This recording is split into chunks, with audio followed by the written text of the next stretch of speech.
The number one reason why there is not a real estate bubble is pretty simple, and I'm going to lay it out there to you. Right here, supply of homes is nothing like the past in 2007, 8, and 9.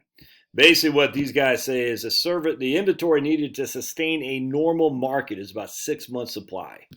Anything more than that is a overabundance of homes, which causes prices to fall. Anything less than that is a shortage. Shortages always lead to price increase. That's just that stuff. That's what causes inflation. So let's go back to our lesson of economics. What causes inflation? It's shortages, 100%. But Josh, you said there'd be no inflation. You said there's going to be deflation. Yeah, there will be deflation. That doesn't mean there's not some short-term bumps. There could be long-term because Sniffy Joe's insane energy policies, but also supply chains, 100%, man. You got labor destructions. I mean, all this insanity, and it's not just Sniffy. Trump was part of this too, by the way, just as an FYI. But at least Trump was going after high energy prices, thankfully. Sniffy isn't. He's shutting down pipelines, just shutting down lease arrangements. The whole thing's nuts. So anyway, anytime there's socialism causes shortages because it destroys supply. That's just all there is to it. It has nothing to do with the money supply. I mean, a little bit, but not much. Shortages is what cause inflation, and you got to look at the root cause of what causes shortages. It's freaking government policy. High expense energy, rewarding people not to work, scare the hell out of people so they don't go to work. The whole thing is insane, man. So when you get shortages, you're going to have inflation. There will be deflation. Demographics are destiny. There's no escaping this, my friends. But the deflation is going to come later until we get our shortage supply chains is ironed out. And I'm not sure it's not going to happen anytime soon, simply because, well, I don't know. We'll see. It's one of those things that politics do matter, and at some point people get sick of paying high prices. They're going to say no. The real question comes if we got idiots want wage and price controls. There better not be a freaking Republican who calls for that, but we'll see. Anyway, so let's keep going. So you can see right now, the housing years of crash when the market was just getting obliterated, 9.6, 9.4, 7.3, and 8.5. Now the months of supply. Here is half, is about a third of that. It's about half of normal to keep a normal supply. All right, so basically there's not enough homes out there. On part two of that, this is what blew me away. Lending standards are tighter since the crash, much tighter. Look at this. Volume of loans in billions with a credit score below 620. Back in the Great Recession era, the market bubble, we had like 300 to 400 billion of loans to people with crappy credit scores.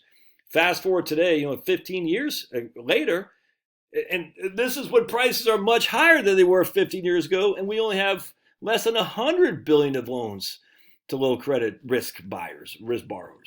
Just nuts. I mean, so we don't have nearly the same amount of people that are out there driving prices up with crappy credit scores. Ninja loans, no income, no job or assets.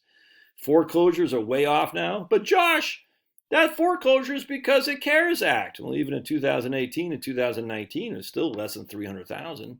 2007 through 2010 is up about 1.5, average about 1.5, a little bit more, 1.75 million.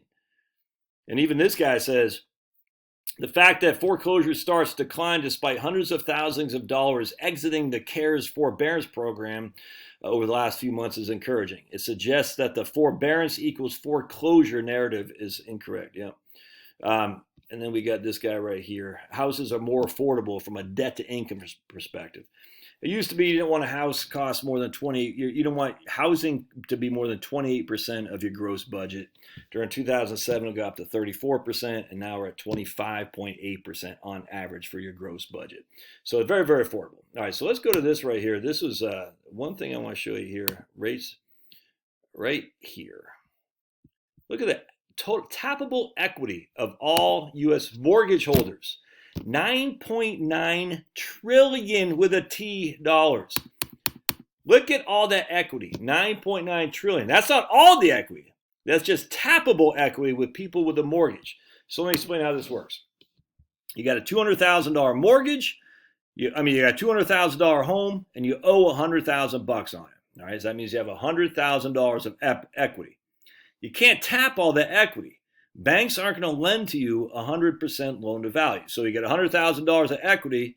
They're not going to say, here's $100,000 of cash, and we'll take a second lien, what's called a subordinate lien against your house. They're not going to do that. they're going to say where the max we will loan you is 80% loan to value. So $200,000 equity, $100,000 debt. Right now we're 50% loan to value. The max we'll loan you is 80% loan to value. So $200,000 equity, $100,000, they'll give you $60,000 more, assuming you can qualify, and that'll put you at 60 to 80% loan to value. That means you still have $40,000 of equity as a buffer, so you don't go upside down like what we had in 2006, 7, and 8, 9, 10. And so this is what they're saying: if you have a debt, you have 9.9 trillion of tappable equity. That's only if you have a debt, and that still leaves a 20% buffer. It's crazy. And 9.9 trillion.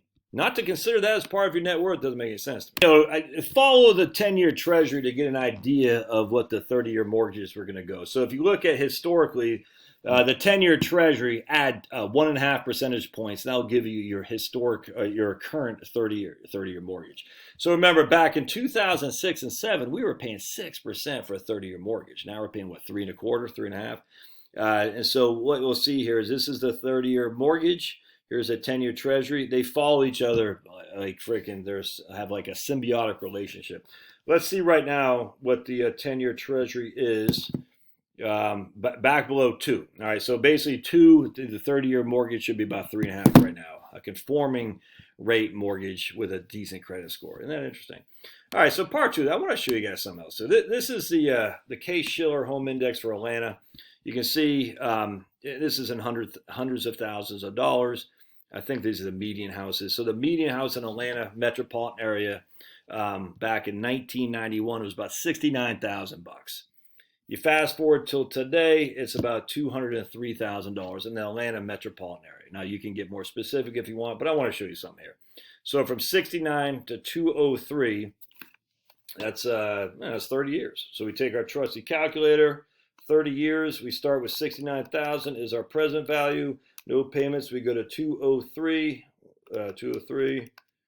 future value, and we go to compute.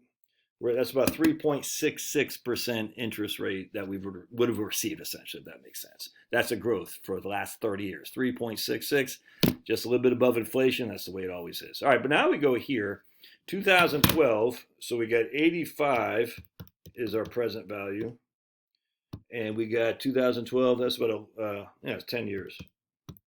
So we've averaged 9.09%. I've done a video on this before, but I just want to show you that. So that's that's pretty significant. Don't get me wrong. Well, partly because of freaking cheap lending, but so that looks like a bubble, does it not? I want to show you guys something though. We gotta go to, let's log this. All right, so watch this. What happens here? We're gonna log it. See how different that look? It doesn't quite look the same. I mean, it's still big, but watch. See that? That looks pretty. Whoa, that's like a bubble right there. Now we hit the log. Watch again. Doesn't look quite the same. I mean, it's still big. It's still the same numbers, but just when you don't log it, it can make it look a lot more drastic. One more time. So what does log mean? All right, so let me show you. Between 60 and 120 is 100%. We need the same level from 60 to 120, 120 to 240. So basically, if each inch is a 100% increase, if 60 to 20 is an inch, 120 to 240 is an inch. It's the same percentages. I hope that makes sense. Whereas if you just do a non-log, watch, you'll see is basically 70. Well, let's do 60 to 120. 120 to 180 is the same, but that's not the same. 60 to 120 is a doubling of the value. 120 to 80 is not a doubling of the value. 120 to 80 is an increase by 50%. But yet you'll see here that it's not the same in terms of percentages. Log shows you the same as in terms of percentages. 60 to 120 is a doubling. 60 to 120. 120 to 240 is a doubling. 120 to 180 is not the same. And you can see it just makes it more realistic because you don't care what 60 to 120 to 180. That's not the same as 60 to 120 to 180, depending on how you're looking at it. Because 60 to 120 is a doubling, 120 to 180 is a halving. Nothing wrong with that, but it's not the same percentage-wise, and all that matters is percentage-wise. So anyway, we're not in a real estate bubble. I mean, are there places that you say, oh, I'm not touching that? Yeah, absolutely. I mean, could your freaking MS-13 start coming in and gangbanging, and then you're in a real estate bubble? Sure. But we're just not. That doesn't mean you don't you start freaking lighting cigars with $100 bills. But just this whole thing about a bubble just annoys me because people have to live someplace. They have to. If there's not enough houses, they'll be willing to pay up more to live, unlike other assets, which I'll do another video on. All right, love to see you. Thanks, now. Love to hear your comments.